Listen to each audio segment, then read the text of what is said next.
Welcome to another episode of Rates and Barrels. And yes, I am still hosting. Derek needs one more day to figure it out. And so we are so blessed. Today we get Eric Samulski in. And I'm so happy. Eric Samulski is over at Rotoworld, a place that I used to work. I love that place. And I love Eric Samulski's work there. He also does On the Corner with Nick Pollock. We both have podcasts with Nick. That's fun. You guys go through all the pitchers on his rankings on a weekly basis, all the risers and fallers and all their interesting things. So that's a great episode for people if they want to listen to that. Does chats over at Rotoworld. Eric, thank you so much for coming in and helping me do this show today. I need all the help I can get without Derek. I'm thrilled to be here. As you know, this space is filled with podcasts. You and Derek are one of the ones I try to listen to literally every episode. So I'm thrilled to be here. And yeah, one time it was cool to have a podcast with Nick Pollock, but now there's 9 of them. Like he has so many. It's no longer so special. He's a special dude. It's all right. Yes, it's fun. He's all great. of the collaborations that he does. Oh my God, he's one of the busier men in the business. But yeah, thanks for coming on. I hope you had a good weekend. I am in the throes of I know everybody wants to hear about my sinus infection. I got the antibiotics finally. Geez, so I'm kind of turning the corner. Summer has started. What is summer starting in the Samulski household mean? Yeah, well, actually, so I met up with a bunch of my college teammates. We went to Cleveland, Ohio this weekend for the D3 College World Series to see our old coach and our old team. And so it was in Cleveland for the D3 College World Series, and then went to Guardians game on Saturday. It was the first time I'd been to Progressive Field. The vibes are I really like that field. The vibes are awesome. The new construction is great. It was a lot of fun. And so that was a full weekend of baseball was what summer is like for me. And then I came home, my wife and my 3-year-old child, and we're running around like crazy on Sunday, and now we're back to work. Nice. And you were a pitcher? I was a catcher. I was a catcher for most of high school and early in college. And then I'm 6'3", and in college I was maybe generously like 220 pounds. It was probably larger than that. So I made the move to first base after maybe halfway through my sophomore year of college. And how was the game you saw? The Guardians game was great. The college baseball game, not so much. Our ace was a little too nibbly, and a lot of two strike hits. Well, give your alma mater some love. Who was it? So I went to Trinity University, San Antonio, Texas. Right. We are College World Series champions 2016. They made the World Series in 2022, and we made the World Series now again this year. Unfortunately, 0-2 this year in the College World Series, so they will not be taking home the trophy. But always fun to be there, and it's fun to see those guys. And they're playing at a minor league park outside of Cleveland, and it's just a fun experience. And it is wild to watch a college game and then go right to a pro game, and you're just kind of like, oh, what's the level of play record scratch on that? It's good. I mean, the arm that we were facing was like 92 from Wisconsin Whitewater. But when you're throwing 92 in D3, your list of secondaries is not super long. So it was like 92 with an inconsistent change in slider. Our guy was like a mid to upper 80s lefty with like a deep pitch mix, but he was just missing some spots, trying to be a little too cute with 2 strikes, and then a 1-2 count became a 3-2 count, and then there was a bloop and a whatever. But yeah, listen, I will always defend D3 sports. There's a lot of really good players there. We had a guy drafted basically every year that I was in school. Multiple guys, got up as high as like AAA. And a lot of guys are still working in baseball now. So there's a lot of talent out there that sometimes slips through the cracks. Yeah, we had a weekend full of birthday parties. Got to drive everybody around to birthday parties, different sort of end of year celebrations with the kids. A little bit of practice, baseball practice, working on throwing the curveball hard in the zone with the elder kid, and the younger one opened up a pack and picked out a nice color match chrome Jac Caglione, one of saw that. 5. Nice. This one paid for the 2 boxes I got them. So Nice. investment, I feel better about the whole thing. Sure. Plus it's a good transition to our news. It is. Biggest news of the weekend, I think, is that Jac Caglione is up. And I guess the funny thing is I don't think they play today, do they? I think they do, because they made the move official. Let me check real quick. But I do think they're up today.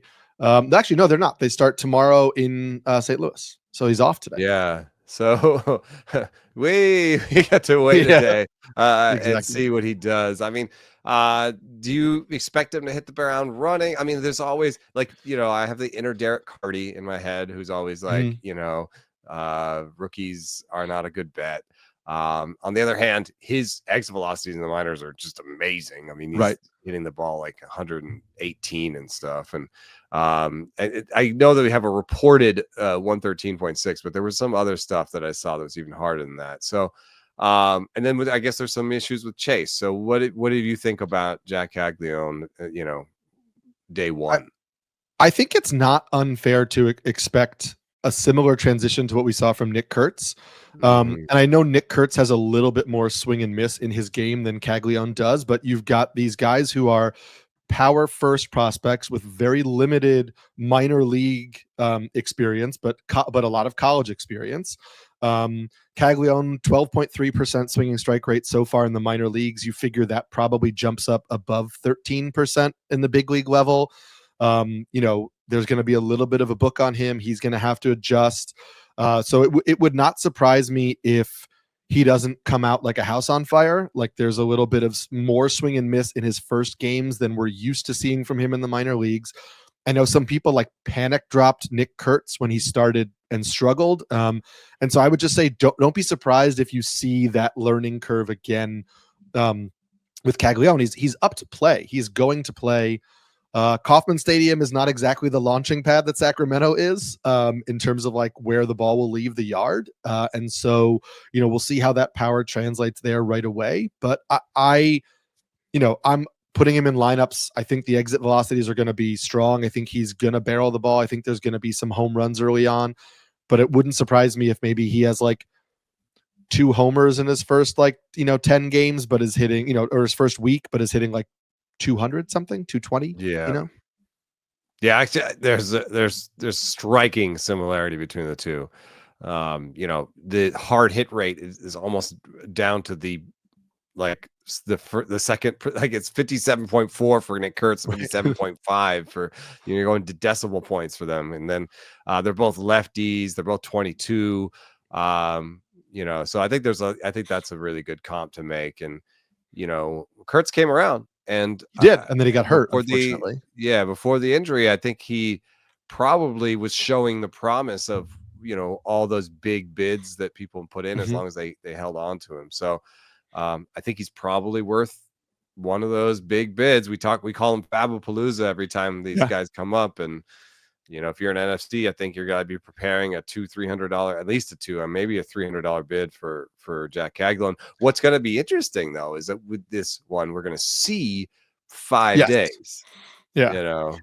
And remember, like he's going to be out infield only right away, but we know they're going to play him in the outfield. So eventually you're getting dual position eligibility for a guy who's going to be in the lineup all the time. And, if you swung and missed in a few places, and especially if you need power, which is me in a few spots, like I am preparing myself to put some big bids on him, and I'm not going to be put off by a rough first week. Maybe you lower the bid. In fact, I might be excited if he has a little bit of a yes,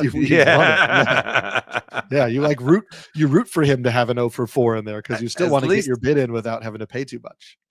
One thing I don't want to see though is like just an outlandish strikeout rate. Like if it's just like 45-50%, like I just don't know where that'll land. Yeah. Like that would be a rough beginning for me. I wouldn't, because there is this question about Chase and stuff. What if he just gets massively exploited and now we're talking about like a 180 or 190 average, or something, and I don't say long term. I'm just saying Right. I think there could be bumps in the road. And if the bump is really bad, maybe I'm down to more 150, 200. Right. But I mean, if he hits a homer in his first week, I think it starts with the 3. So just keep that in mind. You get a good start Thursday against Matthew Liberatore, who's a lefty, so you get to see what their plans are for him against a lefty. Are they going to keep him in the lineup? Are they going to rest him? That gives us a little bit of a sense of if he's a true everyday guy or if they're going to platoon him early on when he's come up. Yeah, it's a good point. The other big news of the weekend was sad news. Corbin Burnes did not look happy as he walked off the field. There was a lot of lip reading going on, and people talking about my elbow. I saw some lip reading that said it's dead. I don't know.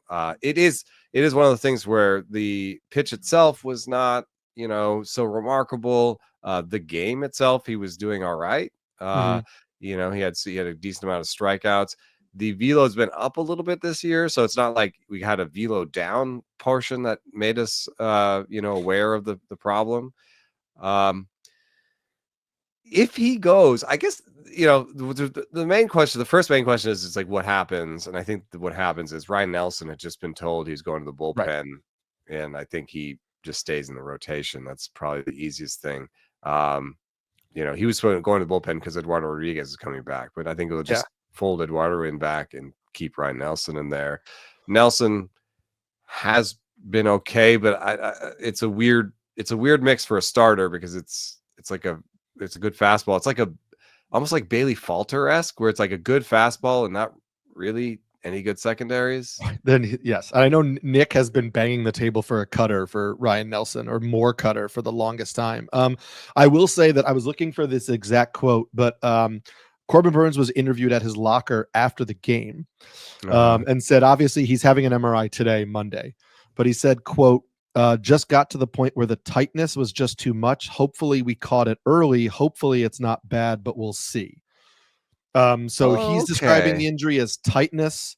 And that sounds a little better than might be a little better than my elbow's done. It's dead. But who knows? Who knows what the cause of that tightness is? But I was initially, I think an IL stint feels very realistic. Regardless. Oh yeah. I mean, I think I'm almost at like 90% sure. Yes, exactly. I took him out of lineups everywhere. Like I think he's going on the IL. But tightness feels better than like there was no like when AJ Smith-Shawver said I heard a pop. Yeah, I heard a pop. Right? That's a very different. Yeah. That's a very different outlook. And so we'll get the MRI results probably at some point later today. And we'll see what happens. But maybe it's a few weeks without Burnes or a month, and that still means Ryan Nelson. Ryan Nelson was set to start that game, and they bumped Corbin Burnes up a day so they could have Eduardo Rodriguez in the rotation on Monday or Tuesday. Sorry. I don't know. It felt questionable to do that. It felt questionable to do that. Like for a guy who had a 7 ERA to make sure he gets in the rotation on his day or whatever. So who knows? Oh, yeah. And then you got a $200 million guy on the other hand. Yeah. Well, the other thing that we're not going to solve this here, but I think that I'm doing my ranks right now. They're going to come out tomorrow. I'm going to say it's supposed to, but it's a bear. I do it once in the preseason, and then I update it once like halfway through the year. It's so tough to go through it all. Marvelous. But I've got him, using Jeff Zimmerman has this, these injury markers that he uses. They're fastball velocity, number of arm injuries, career number of arm injuries the last few years, number of IL stints. And then he actually got a lot of use out of switching from last year innings pitched to last year's second half innings pitched. So you could catch people that were going away and coming back, and so he's put this together, and it has a reasonable amount of signal. He uses them to great success. He's a really good NFC player, and I've been trying to incorporate them. So Corbin Burnes had a 92nd percentile, health rating going into the season, right. One of the best, and if he goes down, like I'm more just frustrated and just being like, can we, like, if he goes down, anybody can go down. Right? That's my reaction. It's sort of like any pitching, man. Like anybody can go down. I think it then becomes like, I remember when we were at First Pitch Arizona, Jason Collette said Corbin Burnes has thrown so many innings over the last 3 years that Jason was thinking of fading Corbin Burnes because it felt like inevitable that his arm would break at some point because he put so much strain on it for 3 years. And so I think it comes down to like which way you look at it, right? You could either don't have the innings, then you're an injury risk. You can't stay healthy. If you do have the innings, well, he's about to go. Right. Exactly. There seems to be no perfect answer. It's like trying to thread an impossible needle.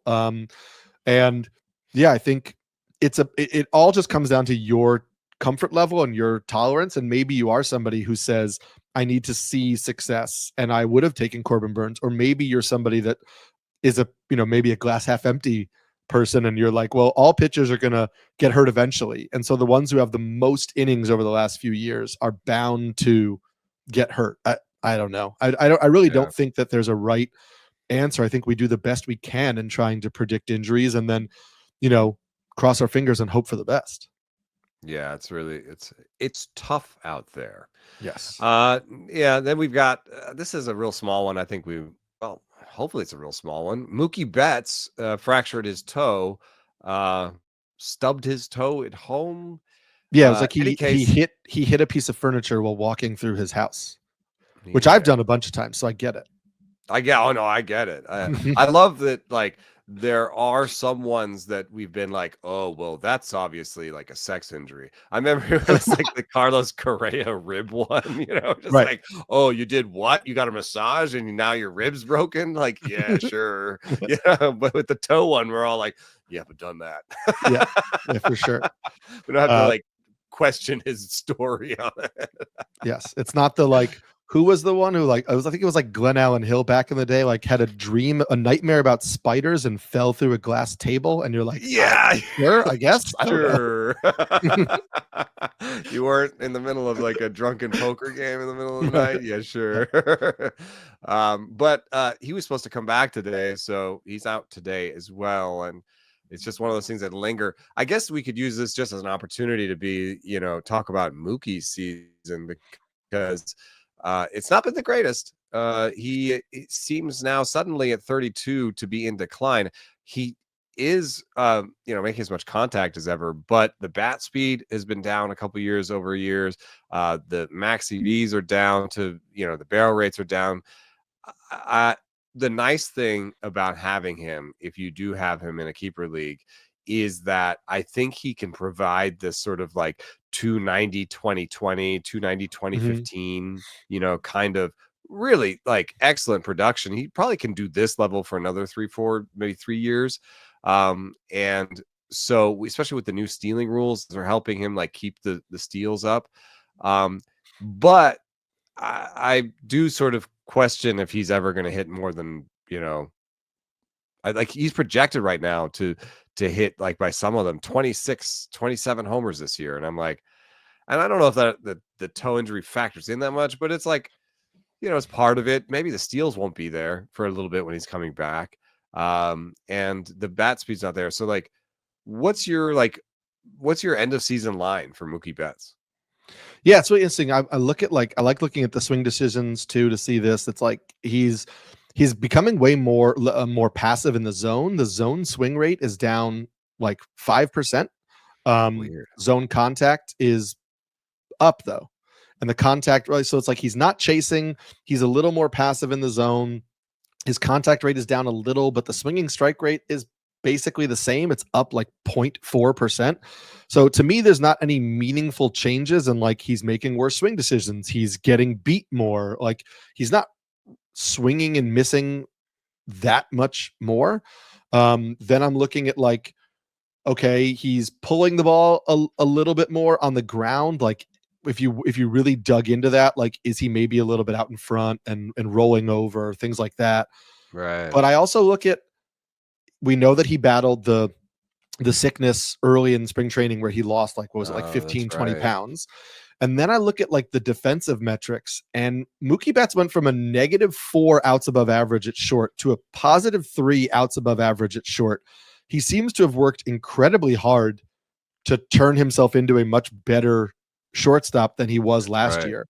And then you just wonder, like, is a guy at 32, 33 years old, did he spend the vast majority of the offseason really working on his defense to make himself a good defensive shortstop for the team, and then expected to like use spring training to get the timing and the rhythm and all that back, and then was out for weeks with an illness where he lost 15 to 20 pounds, and it just kind of threw everything off a little bit. And again, I've got him as a cornerstone of my 12-teamer, and like, what you're describing to me is like maybe something he could get back. Like, he's done weighted bat training and increased his bat speed. They did that before the 2023 season, I think. So, if he has the season this year where he only hits 20 homers again, I feel like the thing he'll do all offseason, next offseason, might be weighted bat training and get the power back.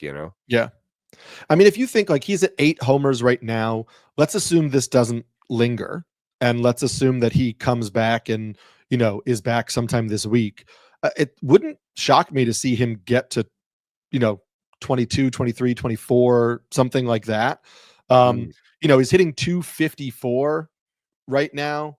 The expected batting average is 270, which is 272. Let's say he hits 275, 280 the rest of the way, winds up hitting something like in the low 270s on the year with 20 to 25 homers and 10 steals. I mean, he's at 5 now. So again, I'm saying 10 steals because if the toe is something he has to play through, exactly. I don't really know that he runs as much the rest of the way. Like, that's not a line you're looking for from your first round pick. I think we would acknowledge that, but was he a first round pick even this year? I think it depends. If you drafted him pre or post illness, I think he was going like 9th or 10th overall in a lot of drafts, and then people got worried, and then he also is kind one of in like the second. It's not one that kills your season, right? It's not. Yeah, it's still going to have positive value on the season. It's probably even going to be, like a top 20 outfielder, just not a top 5. And does he still get to 100 runs? Like, he's at 42 runs right now. If he doesn't miss that many games, like, it would still be feasible for him to push 90 or 100 runs scored, which again is an underrated fantasy category, and one that was something you were counting on him for when you drafted him. It's not the 120 plus from a couple of years ago, but it would still be really useful. Yeah. Over in Toronto, there are a lot of comings and goings. There's it's kind of crazy. So Dalton Varsho is the newest injury, but also over the weekend, Anthony Santander went on the IL. Varsho is a hamstring. They think maybe grade 1, so not too long. Santander, I believe, is shoulder fatigue or something. He was battling a hip and shoulder injuries, and then they put him on the IL for the shoulder.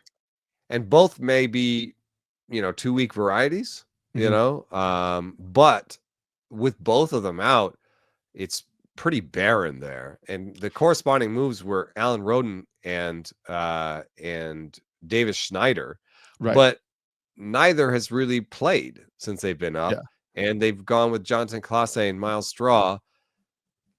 And Andres Jimenez is supposed to come back today, I think. From the IL. Schneider may not play at all. And I mean, Schneider might be a short side platoon guy with Clase. Or I was looking at this because I know how you love to, build a bench and look at options. The easy guy to send down on the Blue Jays bench is Michael Stefanik, but he has no options. So if they're bringing up Jimenez, they either need to DFA Michael Stefanik, which feels feasible. That's not like a non-starter, or you send Davis Schneider back down. Which is another thing that they could do without even. I think he had like a pinch hit. He had a pinch hit at bat yesterday, I believe. But yeah, and then to me that says, okay, Jimenez is back playing second base. Ernie Clement moves to third base. Addison Barger plays the outfield. DHs or plays the outfield, right? So Barger becomes like kind of left field DH. You have Springer out there. And then you have this like combination of Nathan Lukes and Alan Roden And then it seems like against lefties, they like Straw, and Clase is a switch hitter. So maybe there's a lot of Lukes and Rodin against righties and Straw and Clase against lefties. It's interesting to see how that's going to play out.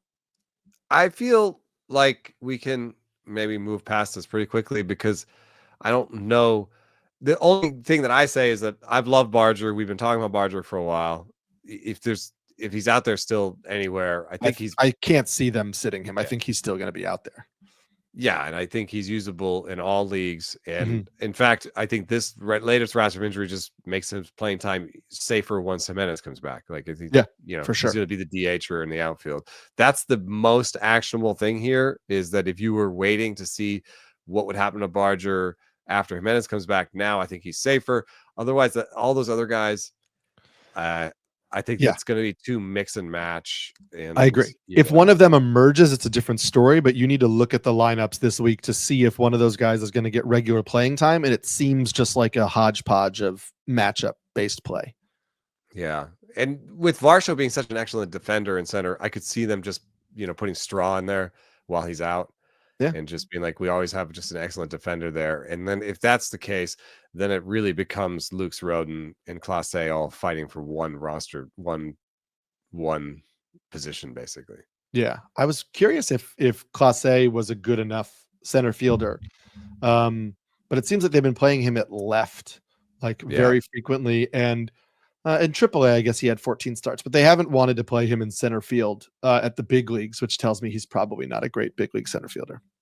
Yeah, so I think the biggest thing there is just Barger's safe. Mick Abel is back. I was very happy in main event last week. We got him for like $7, and we just sat on him, and the reasoning was, well, he seems like he's ahead of Painter now.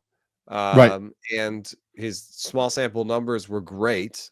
And I get a little vindication here now. Taiwan Walker's going to the pen. And I love how they were like high leverage. It's probably how they sold it to him, sure. Oh, you're gonna be a setup guy, Taiwan. Right. Sure.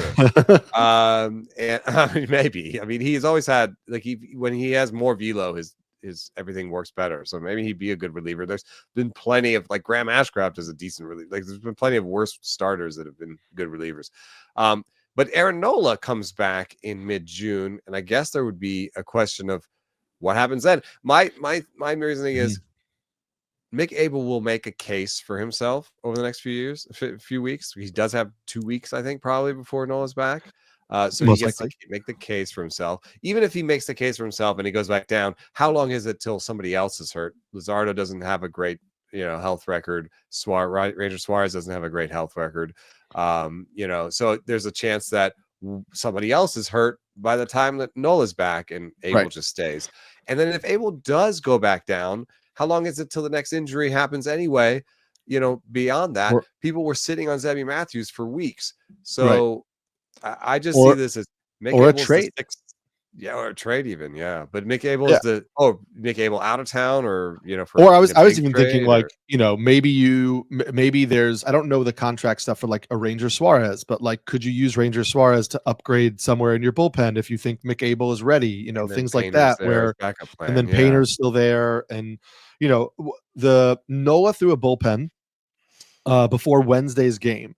And after that, the team said he's going to do live batting practice this week. So it's not even rehab stint yet. And then he's going to go on a rehab assignment. So he won't start a rehab assignment until the week of June 9th. And given how he was struggling before, you don't really, there's not a lock that they say, hey, we need to rush him back. If Mick Abel has some good starts and they could have Aaron Nola just working on whatever he needed to work on, because the command was not what we've seen before from him, is the walk rate was way up. So maybe there are some mechanical issues they could pinpoint that they have him working on. Maybe he makes 2, maybe 3 minor league starts. And then all of a sudden, Aaron Nola's back at the end of June or the first week of July or whatever it is. And that's if Mick Abel is pitching well. If Mick Abel gets hit hard, then sure, they can fast track Nola. And listen, Abel, it's at Toronto and then it's against the Cubs. That's a tough 2-start stretch. I would use him against the Blue Jays. especially with Santander out of the lineup, I think it takes a little bit of juice out of that lineup, even though he wasn't tearing the cover off the ball. The Cubs matchup is a tough one, but it gives Mick Abel a chance to say, hey, like, take your time with Aaron Nola, like, don't rush him back. And then who knows what's happening by the end of June. Yeah, and if he proves himself over these two, then he's even more of a lock in the sixth starter role. Like if he does well in this next two starts, even if they send him down, like I would try to hold him on a lot of teams because I'd be like, he's the next guy, and he's pretty exciting. Like if you're holding any prospects in any of your leagues, then he'd be one of them. I mean, that's how nice I thought his debut was in terms of just the shapes and the velos on his pitches. Like it was good. It was a good debut. So, I think he's worth holding through a lot of that. There's another piece of news with Nathan Eovaldi being hurt. Nothing structural, but the one thing about Nate Eovaldi is that he always has these second half swoons, and I wonder if they're just trying to get out in front of that and be like, no, we're gonna clean this up before it gets there. They're saying that he could have pitched, but whatever. They don't really have great options, so I feel like, and I know that their season hangs in the balance. So if right, like the next 2 weeks depends. Will decide if they're sellers or buyers. They just fired their hitting coach. Yeah, they definitely need, and it's a lot of it is offensive, right? Like their pitching numbers have been pretty good. Their offensive numbers have really struggled. But yeah, I mean, they said it was triceps fatigue. They thought that he might miss a start. Then they put him on the IL, but have said, hey, listen, it's precaution. The Padres also said Michael King slept on his shoulder wrong, and now he's getting quote unquote incrementally better, and he's still only throwing light catch. So, it's hard to know for sure. We know that Kumar Rocker is taking his spot in the rotation, but Kumar Rocker's last start in AAA was 53 pitches. And he was battling like a shoulder impingement, and now he was at 53 pitches. So when Rocker pitches on Wednesday, what's he at? 65 pitches, right? Like he's That's not why they brought up Cody Hoyer, who's done some bullpen work. He's probably the Hoyer's up now. Rocker's going to start Wednesday, and that. So it's not like and Rocker has struggled in his MLB start. So like we don't really know what to expect from him. It's a decent landing spot against the Rays, and Rocker is in the situation where like I mentioned this when Nick Pollock and I were chatting in spring about Jack Leiter, where I think Rocker's in the same situation where I don't see any reason for them to keep Rocker in AAA. Like they know he could get out AAA hitters. They need to know if he can get out MLB hitters because they need to know what his role is going to be. And that was why like they called up Cole Reagans the year they traded him. They didn't have a rotation spot for Cole Reagans, but they were just like, this guy doesn't need to be at AAA anymore. We know what he could do at AAA. So we're going to call him up to the big leagues and see if he can get out big league hitters. And then is he in the rotation? Is he a trade candidate? Is he whatever? I think it's kind of shaping up like that for Rocker, where Rocker's going to get a look right now to get a couple starts. And then maybe he just shifts to the bullpen as their long relief guy if Eovaldi comes back or, whatever. But I guess it makes know Jack how many Leiter's. Yeah, well, I don't know. Yeah, I don't know how many pitches he has. You're saying, exactly how deep he's going to go into these games. And like honestly, I don't know how he's getting lefties out yet. So, the shapes on his pitches are not good against lefties, or at least the fastball. And so, without a cutter, and I talked to him in the spring, and he was like, I don't have the feel on the cutter yet. Maybe he's been working on the cutter, but he Nick loves to yell about people adding cutters, and I think Kumar Rocker of all people probably needs the cutter the most. I mean, you can be cutter sort of death ball against lefties, and then cutter and then sinker death ball against righties, and then just be still kind of a small arsenal guy, but be a dominant small arsenal guy if he has the right fastball for each handedness. Jack Leiter, on the other hand, seems to be safer now because of this, and his top level results are good, but his Sierra is a 4.94. His K minus BB is 7%, whereas league average is 14%. The only thing that really speaks well for Jack Leiter right now is his Stuff Plus, which is amazing. but also his location plus is terrible. Right. And the I sink, have him. we liked him Yeah. using the sinker, but the sinker is allegedly what gave him the blister. And so now you're like, okay, he started throwing a sinker. We got the blister pop up. You know, it's rumored that the sinker is connected to the blister. He hasn't come out and said it, so we're just trying to connect dots here. But that is one of the rumors. But he's throwing it like the last 2 starts. He's been throwing it, so it's right. So maybe he has him. found a grip or found an adjustment. But that was a huge thing for him, was getting the sinker, because the command of the four seamer is questionable. So if he still gets the sinker, then yeah, there's a little bit more safety there than not. And then I think also, like, I think John Gray is starting a rehab assignment soon, or is getting closer. So maybe that's an option, but that's still weeks away. And by then, as you mentioned, by then they're 2 games under 500 right now. Maybe it's too late. Trading Eovaldi. It's a weird couple of weeks in Texas, and from what I gather, it's pretty stressed out there. So I don't know that. We have him in the main event. We were about to drop Jack Leiter in our main event, and then he had that decent start. So we decided not to drop him this last week. But he's not like a guy that we're rushing to start. He's like basically the worst pitcher on our bench. And somebody asked me, should I drop Casey Mize for Jack Leiter today? And I'm saying no. As much as Mize doesn't strike guys out, like I've had a soft spot for Leiter. I like Leiter is this interesting thing I talked to Nick about too, where it's like you buy in on these upside guys in the spring, and if they don't pan out in the first few starts, it's easy to say, okay, I thought it was something, it's not something. Yeah, but this it's tougher. It's tougher when they really pan out in the first few starts, and then there's the dip, and you're like, okay, so am I believing what they did early?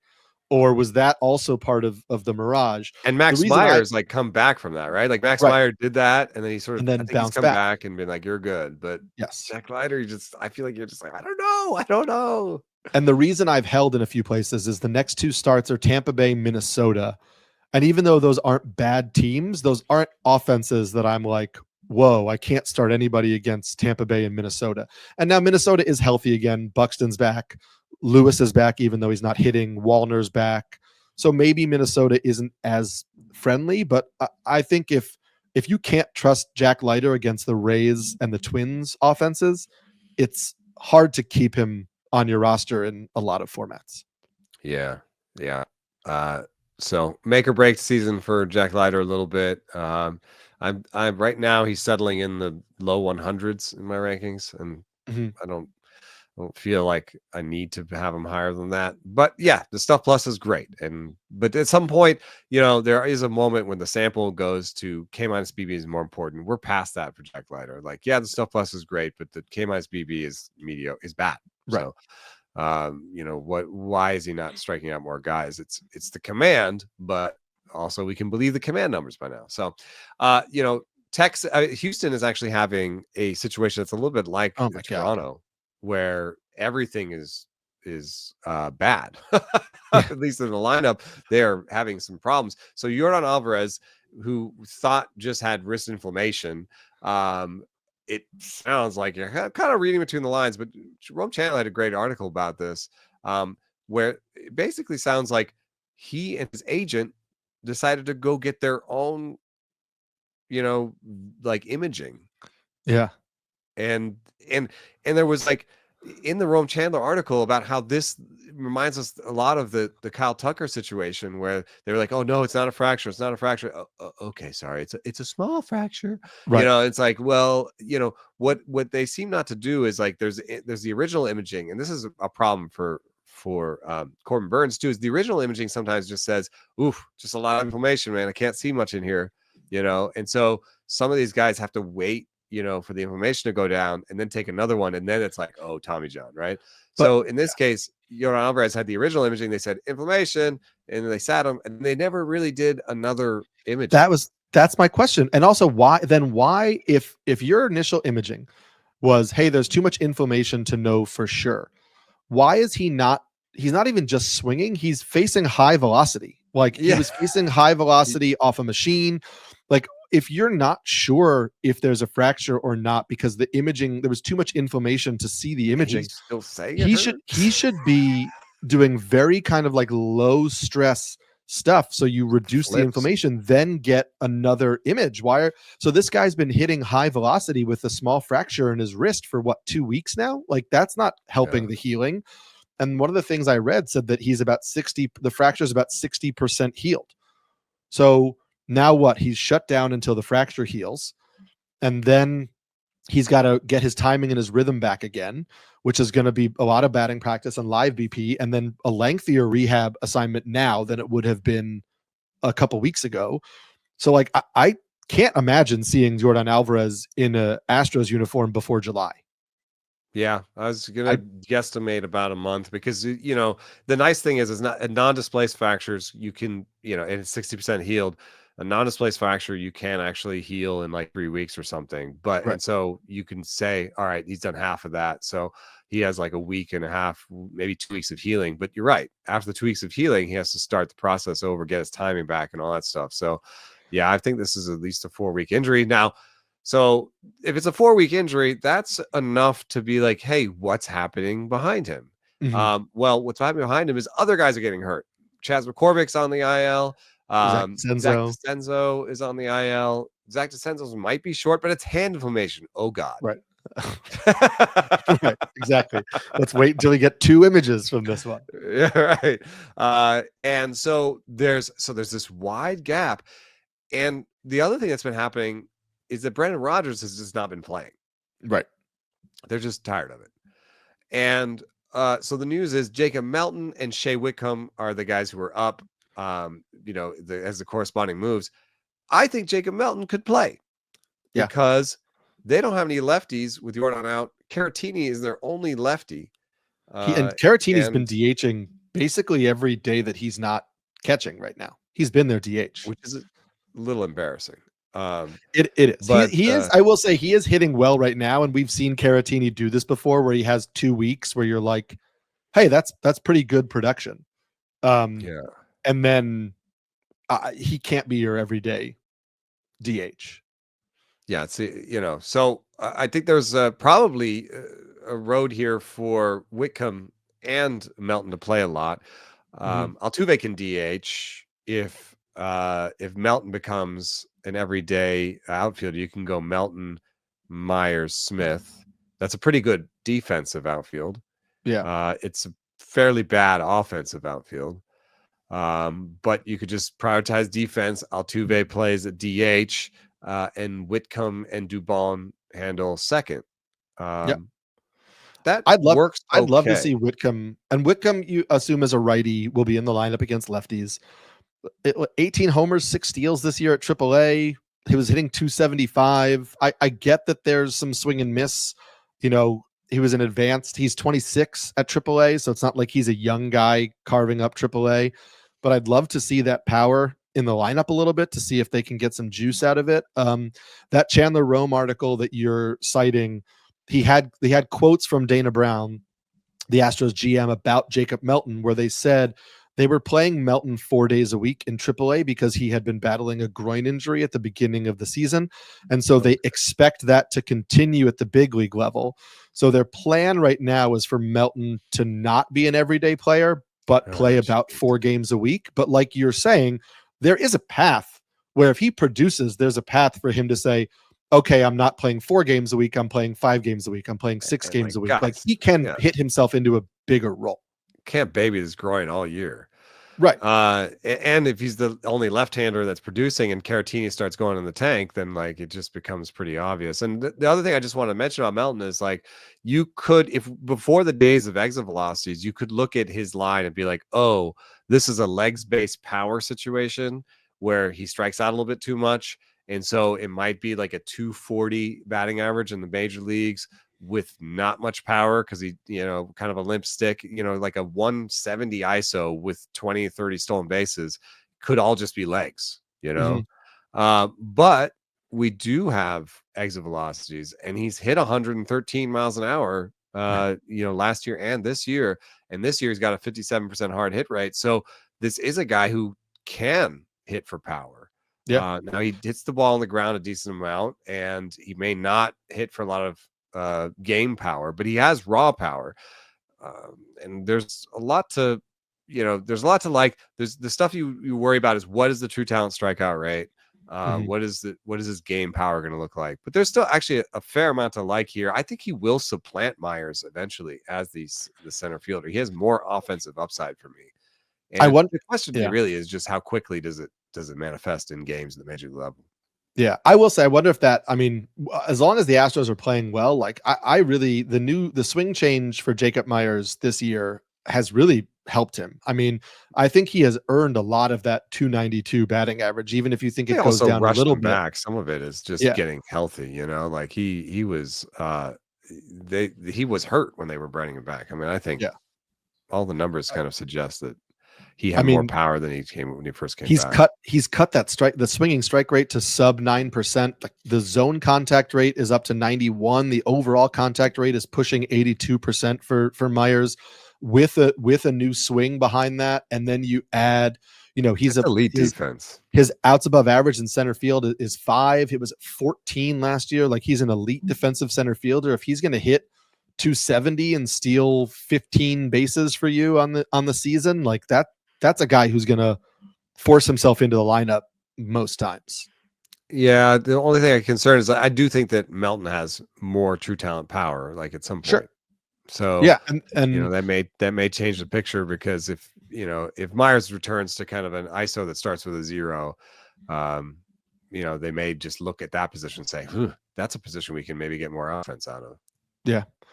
The Cam Smith thing is interesting too, because the batting average has skyrocketed while the ground ball rate has also skyrocketed. There's been like no power in May at all. And so you have to wonder where that adapts from. They're obviously happy he's getting on base and hitting, for a solid average. Can they get a little bit more thump from the bat? I don't think they were expecting. Yeah. I don't think they were expecting to call him up to be a 300 0 homer hitter in right field for them. Yeah.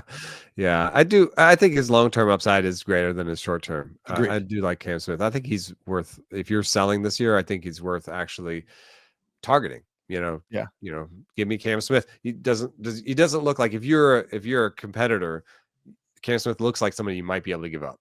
It's not that good. But I would go get him. This is a guy, another guy is up that has a big name, but the game hasn't really played to the name. Is Coby Mayos back up? Mountcastle strained his hamstring after stealing home. Now, I didn't see the play, but maybe he shouldn't have. But I guess they're pretty desperate for winning games over there. So so he stole home and came up lame afterwards. Mayo has played both games since he came up. One at first, one at DH. I guess the question is, how deep does your league have to be to care? Because I think his line in the minor leagues wasn't that great. It was 5% above league average for a 23-year-old. It's okay, but I added him in my online championship, so 12-team NFBC format. I added him for $15. Because this is my Alex Bregman league. So I've been kind of churning at third base. And again, a $15 bid for me is not all that expensive. And my thought is, if he's not playing every day right now for the next 2 weeks while Mountcastle is out, it's never gonna happen in Baltimore. He's a DH in first base now. That spot is wide open. He could just take the Mountcastle at bats. When Westberg comes back, theoretically, Westberg plays third base and Ramon Urias shifts to your utility infielder again. If you're DHing Westberg or Ramon Urias over Coby Mayo, that says all you need to know about what their thoughts are on Coby Mayo. And I just keep coming back to there was an interview this past month with Kyle Stowers where they basically talked about his success this year in Miami. And he basically just said, all that up and down has you really pressing and doubting yourself, and you get into a headspace where you don't really kind of believe that you can. And you're sure they read that, yeah, right. And so I kind of think it's the same that we're seeing that with Mayo this year. Like Mayo has never been this bad of a player at the AAA level. Well, maybe they read think that and they're like, this time we just need to, if Mayo's up, he needs to play every day. Or they looked at their starting rotation and they said, we have to play this guy every day because either it's going to be him or Mountcastle starting for the rest of the year, and the other one is being traded for pitching, because it makes no sense to have both of them, only play one of them and have our starting rotation be run out the way it is.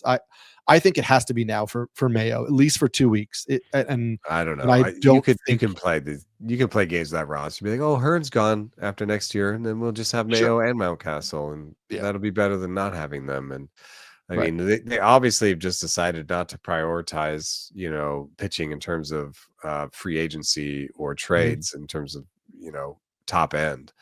And they think that they can develop it. And Kramer and I have been looking. Kramer and Povich have been pitching a little bit better recently, and partially because they both added or emphasized their sinkers more. So maybe they think they've figured something out there with those guys. But I also they're tough ranks for me because they just don't have any stuff in that rotation, and they don't really have strikeouts. So it's kind of like how many kind of boring stuff guys. Yeah. How much can a sinker help them? I do love that they got a really great spot start from Trevor Rogers, who was their ace pickup at the deadline last year. And then they were like, all right, you're going back to AAA. Yeah, right. That's the Orioles way. So don't get too comfortable with Mayo. This one might be different. Here's a guy who's up, and he's nothing like Coby Mayo. So that's different already. But Cole Young is up with the Mariners. And he's up, it seems like, just to be the second baseman. Yeah. And he's played both games at second. I don't like Mastroboni is a backup. Dylan Moore is going to play against lefties. He's their utility guy. They haven't been emphasizing him or using very much anyway. And DH is not really open because Cal Raleigh is like DHing every day that he doesn't. Right. And that'll be Polanco when Cal Raleigh's catching. Yeah. So there's not, and so Moore and Mastroboni can help at third. This is not a bench that's going to be used a lot. And I think that they're just they've been looking since, they gave the job to Bliss in the spring. I think they've been looking to, like they've been doing with Brandon Williamson, like just hand it to them. It seems like a very different approach in Seattle than in Baltimore, where it's a little bit more like you're not up until we really do think we can give you a job. And then we're just going to give it to you. And we're going to let you battle through some stuff. And Bliss was not great, and was struggling. And then really it was the injury that made the decision for them. So now I think it's just Cole Young's turn.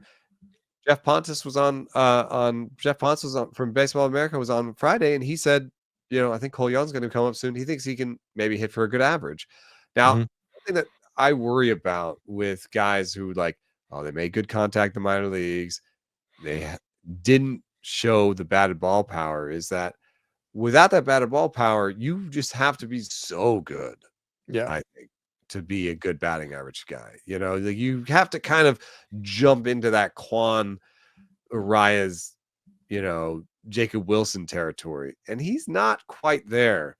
So it could still, the projections are all 230 batting average. It could still be, even if you like him better than that, a 250 average with no power and maybe some speed, some steals. Yeah. So I do not be a great fantasy asset. I agree with you. I think he's going to be a better real life asset than fantasy asset. I do love, 31 walks, 28 strikeouts in his 54 games at AAA. Like anytime you're walking more than you're striking out as a young hitter, it does speak to your eye at the plate, your plate discipline, your contact skills, stuff like that. So I do think that points to maybe the batting average, being a tick up from the projections at the big league level. But, I'm not projecting him to come up and hit 280 right off the bat. And, I think that he's maybe right now, his power is maybe a full season 10, 12 homer guy at the big league level. And maybe full season, he's 15-ish steals at the big league level. And so, what do you get out of him from the rest of the year? Maybe 5 homers, 8 steals, 5 homers, 10 steals. If he runs a little bit more, and if he can hit 250, 260, like that, you're hitting at the bottom of the lineup for Seattle. Player. He's going to be second and short eligible. So in your 15-team leagues, that could be useful. So yeah, like I get a bench player in 15-team leagues. I think kind of like your if you're in a bind, your middle infield in a 15-team league, if you need a little bit of a batting average boost and you hope that carries over a little bit. And then we'll see how if the Mariners run more than he was running at AAA, maybe they send him a little bit because his speed is fine. Like he could steal more if he's more aggressive, if they run more. Yeah. I mean, it's sort of borderline in terms of interest. Agreed. There's a couple ones I'm gonna fly by here. Stop me if you hear something interesting. David Fry is up, and I'd stashed him in some drafting holes as like a fourth catcher because I thought, he might hit enough to be up, but he's been up and he hasn't played in 2 days, and it looks like he's probably the short side platoon partner for Manzardo at DH. So that's my thought too. Short side DH. I don't know about that. Gavin Sheets, Gavin Sheets has been an adventure in the outfield. We have the Padres on a ton in this household, and over the last few days, he's just been bobbling balls in the outfield. And then yesterday, he was trying to catch a ball that if it had been Merrill would have stolen the homer. We talk about these stolen homers like sometimes like they're amazing and they look great and they're big plays, but some of them probably are like 60-70% catch probability, and that's kind of the ball that she was going after. It was like he didn't have to jump and he would have quote unquote stolen a homer, but he just face planted into the wall instead of getting the ball.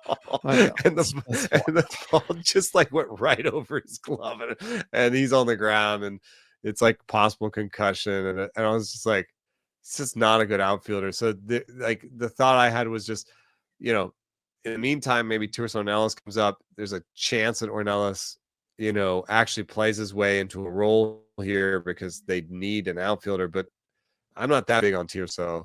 And I think that the eventual, solution for them is some sort of trade, but I also don't know what they have to trade anymore because I don't think they're trading DeVries, their big shortstop, or Salas, their catcher. So Dennis Lin of The Athletic wrote that article about them being interested in Jarren Duran. And the Red Sox, like it fits. The Red Sox could move Duran and call up Roman Anthony to play left field if they get a sizable enough package from the Padres, like Michael King or something. Well, would the Red Sox be open to actually taking Luis Arias because they need a first baseman and a contact-oriented hitter at first could benefit the Red Sox? Would the Red Sox need help in their bullpen? Would the Padres trade Jason Adam? Would they trade Jeremiah Estrada? Because those guys would immediately be in the late innings in Boston. If Preller's really desperate, the Red Sox traded away Kyle Teal. Could Ethan Salas go back to the Red Sox? Right. I mean, Jarren Duran is pre-ARB under team control through 2028. Like that's a lot of team control at a cost-controlled amount for an all-star. Like you have to give up a lot. Weirdest trade. It's like Jarren Duran and who do they like? Just Jarren Duran, and it's for. Luis I don't know if I'm just saying there are pieces that could fit depending on if the Red Sox want to say, hey, give us Arias and give us bullpen help and like we want to contend now. And or if the Red Sox say, you know what, we feel pretty good about Anthony just moving in for Duran, so give us Jeremiah Estrada and give us Salas. And we'll give you Duran and maybe like some lower level prospects also. And so the Red Sox make a quote unquote future looking trade, but they just bring in Anthony into the starting lineup. I mean, I just think there are some iterations there where if both teams are motivated enough, it could work. And I don't want to count out. I mean, I don't want to count out Preller. Like he's kind of taken the rabbit out of the hat in the past. The Ornelas is 25, and if you look at his AAA line, you say, oh, he's been above average at AAA. But at the time you're 25 in AAA, you're not adjusting that number, so you're basically saying he's an average AAA player, which doesn't usually equate to an above average major league player. There's some skills there where the contact looks okay. the power is mediocre. I mean, it's like everything's like a 45 to 50. You know, like Right. he looks like he could be I would say like a second division starter. You know, Sure. like Well, you maybe say that about what Jason Hayward was doing for the Padres anyway. So it's not a net negative move for them if that's what they went. right, But Sheets was good. yeah, we have to speed it up a little bit. Here we go. Michael King has a pinched nerve. It's not structural. That's good. It's bad. It's like you just have to wait, I guess. Tyler Glass now to the 60-day DL. So that just means we now know he has another 30 days. It's not. I mean, even though he's throwing bullpens, I was like, oh, he might be back soon. Nope, it's another 30 days. Miguel Andujar oblique injury. Denzel Clark, he caught some flack on a drive-by from us a second ago. We were talking about strikeouts. He is still striking out 60% of the time. He had a really good time in Toronto, where he's from. He had a good series there where he hit a homer and stole a base, and that catch was awesome too. The catch was awesome, but he's a good center fielder. I don't think you want to play him too much in fantasy. The Giants, there's a rumor they might be making a change at first base. Yes, Lamont Wade Jr. is 60 WRC plus. He isn't the best first baseman. Also, if you need power, he's not going to give that to you. And Wilmer Flores kind of receding from his early power outburst. Jar Encarnacion is coming. He is, 80 bat speed. Marco Luciano playing first base in the minors. What if he gets the shot before Bryce Eldridge? That would be interesting. I think Bryce Eldridge is still the pick to click, but I've seen from some scouting reports that he still actually struggles a little bit with velocity. Encarnacion is interesting if he's the first baseman when he gets activated. He had a little setback, so now he's like kicked it back up again at AAA. So who knows how much longer he needs? But that intrigues me a little bit. I mean, he destroys AAA pitching and comes up to the majors and gives you kind of like a Soler light in the majors. But Soler light, if it starts getting closer to Soler at first base, that would be, I think, an improvement for the Giants. The Rockies did make a change. Michael Toglia's was option. He wasn't hitting the ball hard, and he never makes contact. That's a bad combo. Keston Hiura's up. Sat the first game to Kyle Farmer at first, but Hiura played the second game and could take the role. He's only 28, quote unquote, only. Keston Hiura, Scott Kingery both called up the same weekend in the year 2025. Nice. Just wild. Where's Kingery called up? Angels. Yeah. Keston Hiura, deep league, Colorado hitter, maybe. Jordan Walker to the IL. I'm done. I might be a change of scenery guy. Yeah, I mean, change of something. He's been trying to change his batting stance. You can see it, his openness and his closeness, the angle of his batting stance. A lot of stuff changing, but it's just none of it's working. Urseg to the IL. He thinks it'll be short term. Hurt his back lifting. Jackson Jobe to the IL with a flexor strain. I hate flexor strains. Gibson Long, I guess, is going to take his job, and it moves up in the rankings. Joe moves down the rankings. Flexor strains are often precursors to Tommy John, but your Joe will be back in 6 weeks or something. Yeah, and Jobe was such an interesting conundrum too, because you knew what the talent was there, but the strikeouts weren't carrying over, and so there was okay, the fastball is maybe not producing at the major league level like we thought, so we have to go super slider heavy to kind of make up for that. And so I do think he was improving and adjusting in ways where, kind of like you talked about with Max Meyer before, it was nice to see that he was acknowledging flaws at the big league level and trying to adapt to them, but he hadn't hit the ground running like we thought. And now this is obviously going to interrupt the adjustment period. And you also have to wonder, the Tigers weren't going to be able to pitch him all year in the rotation anyway, just innings wise. So you have to wonder if they also see this as an opportunity to hit the pause button, let him fully heal, more than maybe they would have normally. Do the slow ramp up, have him work on some things in the minors, come back It's for the more like pennant 8 weeks. race. And Yeah. so, could it be 6 to 8 weeks if they're just being cautious with him? And then he jumps back in the rotation for the most important games in like August, September. That's tough in a redraft, like in an NFBC format where you have no IL spots. I could see I don't think I can moving on. Yeah, I don't know if I can hang around. Like if he'd been killing it too before, maybe, but like Grayson Rodriguez is still on a lot of those waiver wires, Yeah. So I'd almost, if you're in that position, I'd almost make the hop over to, If you needed to stash one, sure. Yeah, if you're going to be a stash spot, like I'd rather stash Shamanaya or Grayson Rodriguez. So somebody's coming closer, So I would make that jump. Where the money went, just real quick, the final bit here. Andrew Benintendi was a $33 guy in the main event. I got him for 11 in BARF. I think, I think he's actually going to be traded. If the Padres just want, somebody who's a major leaguer that's slightly better than what they've got, and they don't want to spend much, I think Andrew Benintendi is like one of those guys that they can go get. I mean, there's a question of, salary. He is overpaid, but it's not too much salary. I mean, it's like $15 million a year until 2027.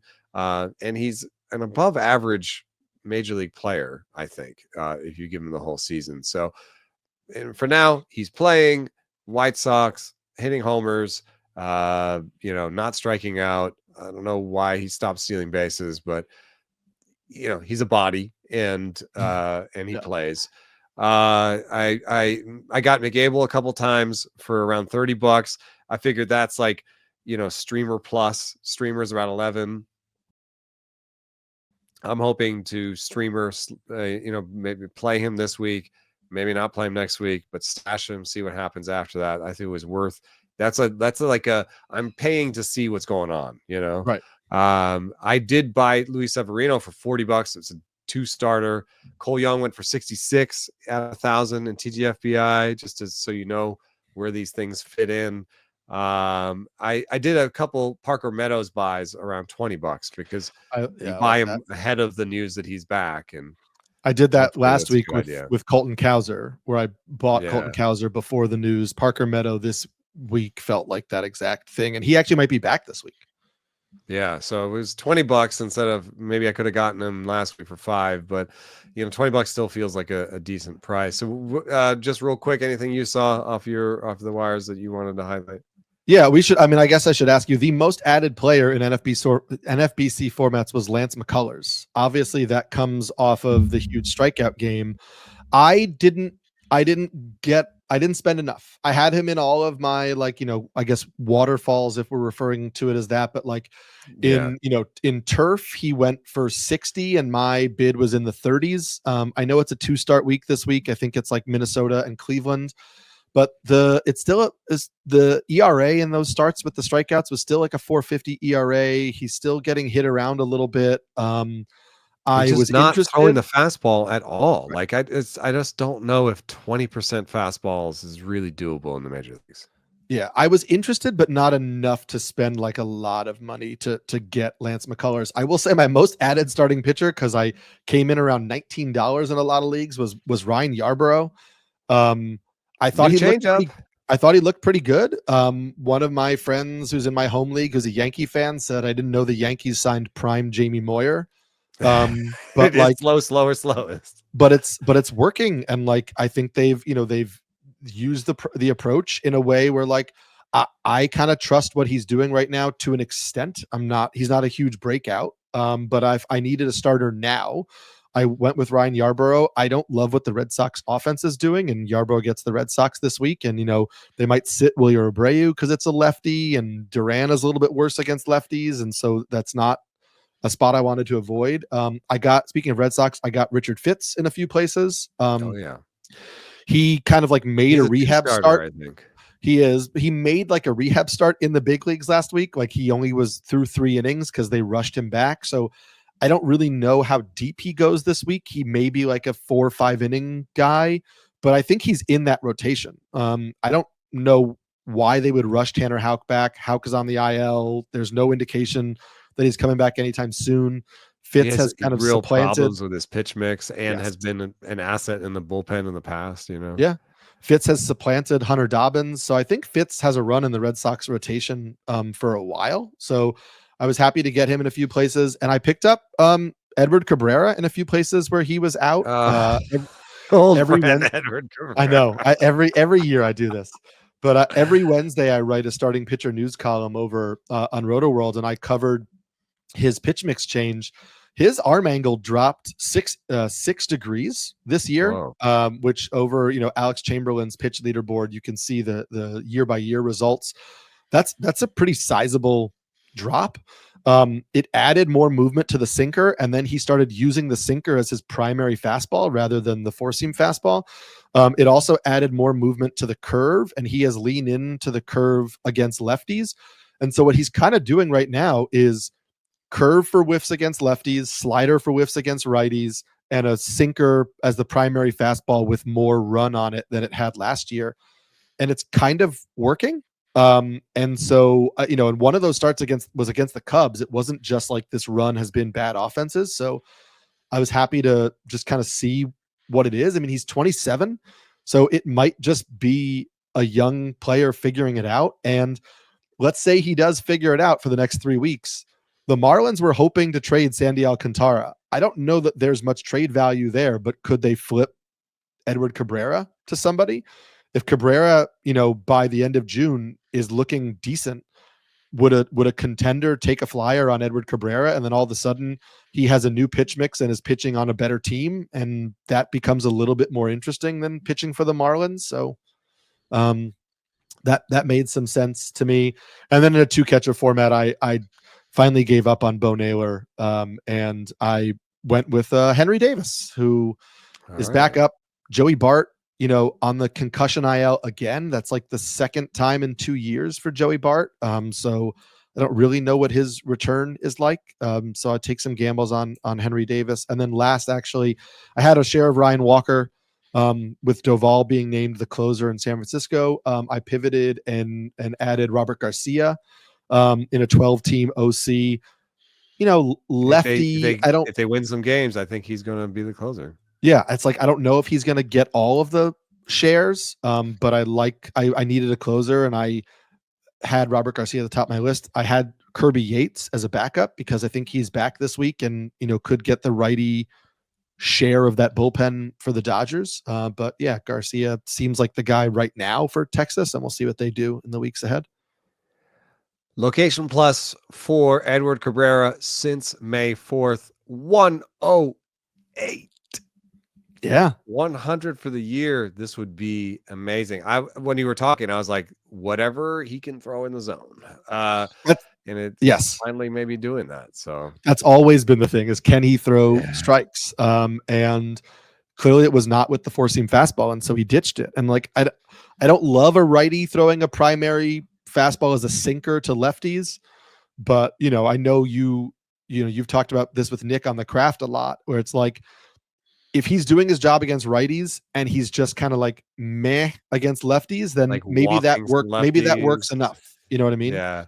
Maybe he's old Edward Cabrera against lefties and he's more dominant against righties. Like that might actually even out to like a pretty good pitcher. So yeah, we did it. We made it. We made it. There was a lot of why is there so much news this week? It was a super interesting waiver period because there weren't, Jac Caglione didn't happen, but there was so much that happened over the weekend that made small moves kind of interesting, and it depended where you wanted to go with like the Blue Jays news and the Alan Roden and whatever. Did you want to go for Shea Whitcomb? Did you want to pivot to and I went Elder, super boring Andrew Benintendi.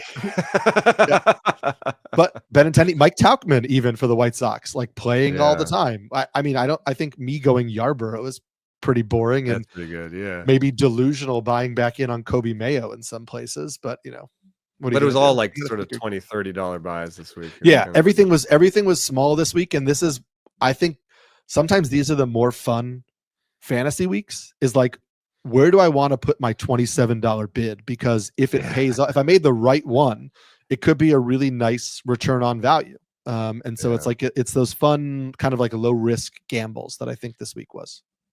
Yep. And I thank you so much for coming in, Eric Samulski. Thanks for having me. This was a blast. It was a blast, and enjoy your pods with Nick as I do. And thanks again to Brian Smith for producing this. Thank you for listening and for liking this video and subscribing, and for joining our Discord. The link is in the show description. Thanks for listening.